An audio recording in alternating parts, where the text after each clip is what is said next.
The radar screen aboard the USS Bataan flashes twice, then a third time. Somewhere over the Persian Gulf, a swarm of projectiles climbs through the dark. American warships stationed in the region track the incoming threats within seconds. Interceptors launch from deck-mounted cells. The sky above the water ignites in brief, violent bursts. Several missiles are destroyed mid-flight. Others splash into the sea. But not all of them are accounted for. That gap, that narrow margin between what was stopped and what was not, is where the next chapter of this crisis begins. Because what just happened over the Gulf was not a test. It was not a drill. It was a message wrapped in high explosive, delivered at Mach 3. And the question now tearing through the Pentagon, through Central Command, is through every diplomatic back channel still functioning between Washington and Tehran is a question no one wants to answer out loud. What happens when the next barrage is bigger? What happens when the interceptors run out before the missiles do? To understand why American warships are firing into the sky above the Persian Gulf, you have to rewind. Not by years, by weeks. The friction between the United States and Iran did not appear overnight. It built in layers, each layer thinner than the last, each one closer to the point of ignition. In the early months of the current period, Iranian-backed groups across the region increased their tempo. Drone strikes on coalition positions, rocket attacks on bases housing American personnel, harassment of commercial vessels transiting the Strait of Hormuz. While Washington responded with targeted strikes, precision munitions dropped on weapons depots and launch sites in Syria and Iraq. Tehran called these acts of war. Washington called them self-defense. Neither side moved toward de-escalation. Instead, the opposite happened. Iran began repositioning naval assets. Fast attack craft surged from ports along the southern coastline. Revolutionary Guard units loaded anti-ship missiles onto mobile launchers and moved them to concealed positions along the littoral. American reconnaissance aircraft tracked these movements in real time. Satellite imagery confirmed the buildup.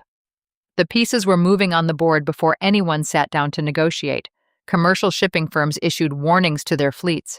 Insurance premiums for Gulf-bound cargo vessels spiked within days, and oil futures climbed on the uncertainty alone. And behind all of this, behind the diplomatic noise and the market jitters and the Pentagon press conferences, one thing remained constant. Neither side blinked. Neither side backed down.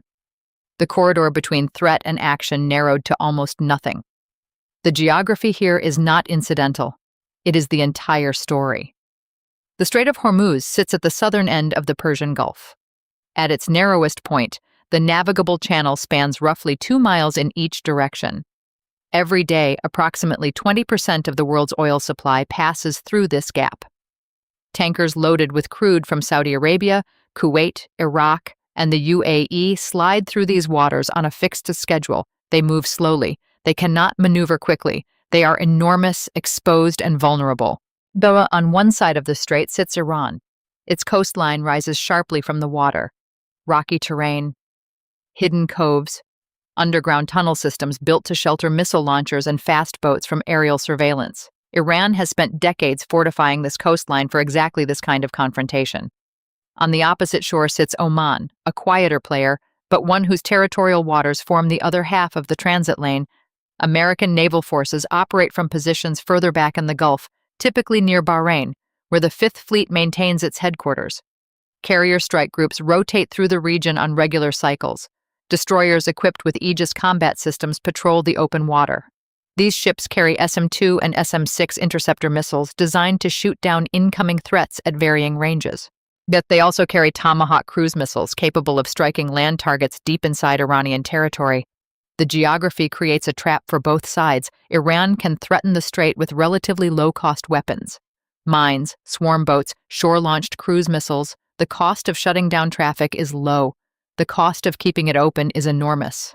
And that asymmetry defines everything that follows. The trigger did not come from a single event. It came from a sequence. First, an American MQ-9 Reaper drone operating over the Gulf was targeted by an Iranian air defense system. The drone was not struck, but the targeting radar locked on for 11 seconds. That lock is an act of hostility under most rules of engagement. American commanders flagged the incident. Tehran denied it occurred. 2 days later, A commercial tanker flying a Liberian flag reported a close approach by Iranian fast boats near the eastern end of the strait. The boats came within 200 meters, circled the vessel, and withdrew. No shots were fired, no boarding was attempted. But the crew reported seeing mounted weapons on the lead craft. London-based maritime security firms issued an alert. Within hours, a second tanker reported a similar encounter, then a third. The pattern was unmistakable. Iran was probing, testing response times, gauging the distance between provocation and consequence. And then the barrage came. A volley of ballistic and cruise missiles launched from Iranian territory aimed at positions in the Gulf that American forces occupied. The exact targets remain classified, but the trajectory data, captured by space-based infrared sensors, left no ambiguity about the origin or the intent. American destroyers in the Gulf responded before the missiles reached their peak altitude. The Aegis combat system aboard ships like the USS Carney and USS Mason is built for exactly this scenario. Radar arrays tracked the incoming projectiles within seconds of launch. Fire control algorithms calculated intercept solutions. SM-3 missiles roared from vertical launch cells, climbing fast to meet the threat at altitude. Closer-range SM-2 interceptors followed for anything that leaked through the first layer. The engagement lasted less than 4 minutes. But in those 4 minutes, the calculus of the entire region shifted. American warships had fired real interceptors at real incoming weapons. This was not a proxy exchange. This was direct. And the Pentagon confirmed the engagement within hours. Spokespeople used careful language: defensive action, proportional response, protection of American personnel. But behind the careful words, the machinery of escalation was already turning. The carrier strike group centered on the USS Dwight D. Eisenhower adjusted its position in the Gulf of Oman. Additional destroyers moved into tighter formation. Combat air patrols increased in frequency.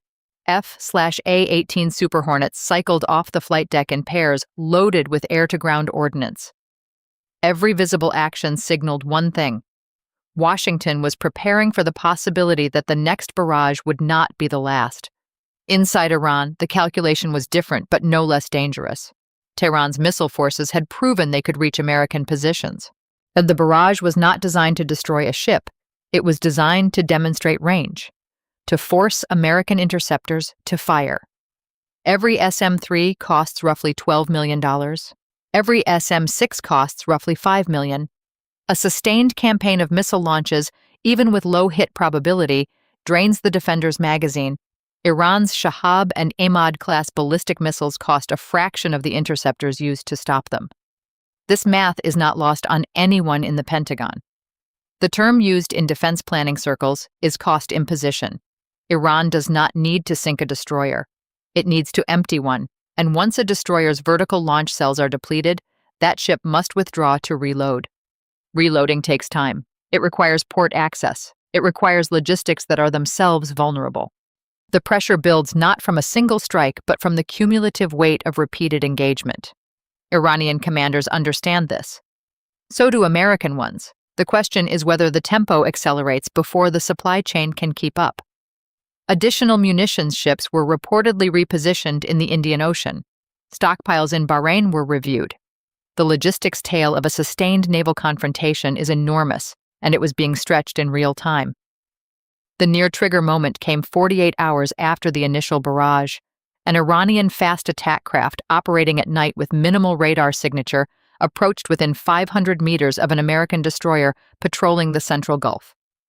The destroyer's close-in weapon system, a Phalanx C9WS, tracked the vessel automatically.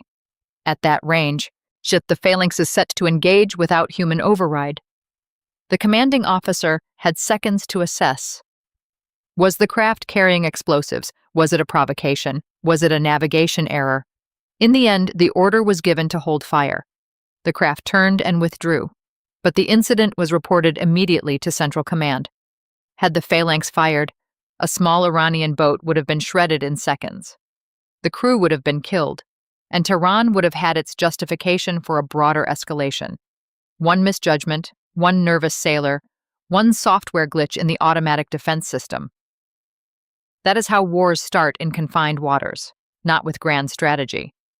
with a split-second decision made in the dark aboard a steel ship surrounded by threat vectors on every bearing. The margin between restraint and catastrophe was measured in meters and milliseconds. Oil markets registered the crisis before diplomats could schedule a phone call. Brent crude jumped $9 per barrel in a single trading session. Futures traders priced in a disruption premium that had not existed 48 hours earlier. Shipping companies rerouted tankers around the Cape of Good Hope, adding 2 weeks to delivery schedules and burning additional fuel on every voyage. Insurance underwriters in London tripled war risk premiums for vessels transiting the strait. Some carriers refused the road entirely. The economic shockwave moved at the speed of a headline. Asian importers, particularly China, Japan, and South Korea, depend on Gulf oil for a significant portion of their daily consumption. A sustained closure of the strait, even a partial one, would drain strategic reserves within weeks. Refineries would slow. Fuel prices at the consumer level would spike. Industries dependent on petrochemical feedstocks would face input shortages. The economic dimension of this confrontation is not a side effect. It is the main event. Oil is the weapon. The strait is the trigger. Every missile that flies over the Gulf carries an invisible payload measured in dollars, supply contracts, and the energy security of half the industrialized world. On the military front, the consequences rippled outward in concentric circles. American allies in the region faced immediate pressure to clarify their positions. Bahrain, hosting the Fifth Fleet, was exposed to direct retaliation. The UAE, with extensive commercial ties to Iran, sought to avoid being drawn into a shooting war. And Saudi Arabia, already engaged in its own complex relationship with Tehran following a recent diplomatic normalization effort, found itself caught between alignment with Washington and the fragile détente it had built. NATO allies in Europe watched closely. Several nations had warships operating in the region under combined maritime task forces. British, French, and Italian frigates patrolled nearby waters. The question of collective defense arose quickly. Would an Iranian strike on an American vessel trigger a broader coalition response? Would European capitals risk their own energy security to back a military campaign in the Gulf? These questions had no easy answers. They still do not. Diplomatically, back channels hummed with activity.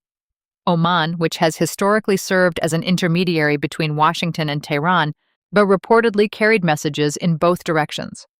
The substance of those messages remains unknown, but the fact that they were sent at all suggests that both sides recognize the danger of unchecked escalation. The United Nations Security Council convened an emergency session. Statements were issued. Resolutions were drafted.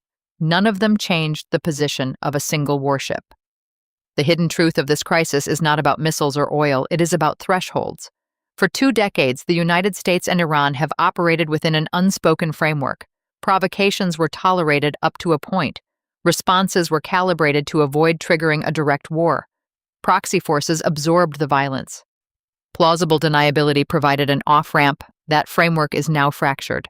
The missile barrage was not launched by a proxy. It was launched by Iran. The interceptors were not fired by a partner nation. They were fired by American warships. The buffer zone between competition and conflict has collapsed. What replaces it is unclear. The long-term impact depends on what happens in the next 72 hours. If Iran interprets the successful interception as a humiliation, it may escalate further to restore deterrence credibility. If Washington interprets the barrage as a threshold breach, it may authorize retaliatory strikes on Iranian military infrastructure. Each response narrows the corridor for de-escalation. Each response raises the stakes for the next move.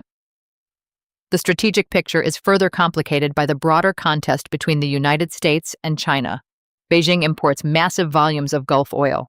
A disruption serves no Chinese interest, but a weakened American position in the region does. The balance between these competing incentives shapes how China responds to any UN effort, how it pressures Tehran privately, and how it positions its own naval assets in the Indian Ocean. Russia, engaged in its own conflicts and aligned with Iran on several fronts, has little incentive to restrain Tehran. Moscow benefits from higher oil prices and a distracted Washington. The geopolitical alignment creates a permissive environment for escalation, even if no single actor actively desires war. The tactical reality aboard the American destroyers in the Gulf tells a story that the strategic analysts rarely see. Crews are operating on extended watch rotations. Sleep is rationed. The Combat Information Center aboard an Aegis destroyer is a dark, climate-controlled room filled with screens, consoles, and the low hum of radar processing. Sailors stare at contacts, classifying each one: friendly, neutral, unknown, hostile. In the Gulf, the contacts are dense: fishing boats, tankers, dhows, fast boats, drones. Every unknown contact must be evaluated. Every evaluation takes time. Fatigue degrades judgment. And in a confined waterway with Iranian shore batteries within range, fatigue is a strategic liability. The commanding officers know this. They rotate their best people through the most critical stations. They run drills between real engagements. They maintain discipline through exhaustion. But the human element cannot be engineered out of the equation. The next close call may come not from a calculated provocation, but from a tired operator misreading a radar return. That possibility haunts every watch officer in the fleet. 72 hours after the barrage, the strait remains open. Tankers continue to transit under escort. American and Allied warships maintain a visible presence. Iranian fast boats have pulled back to their home ports but have not been decommissioned. Mobile missile launchers along the Iranian coast have been repositioned, but not withdrawn. Both sides have postured for the next round without committing to it.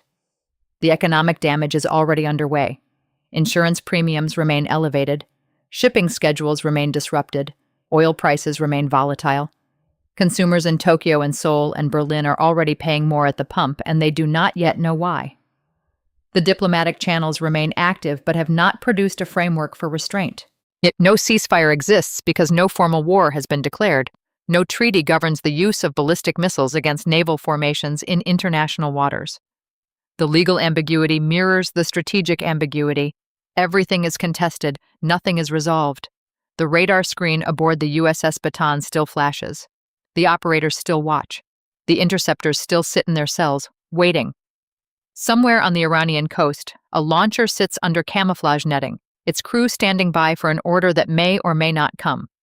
The distance between these two positions is measured in miles. The distance between war and restraint is measured in decisions that have not yet been made. And that distance is shrinking.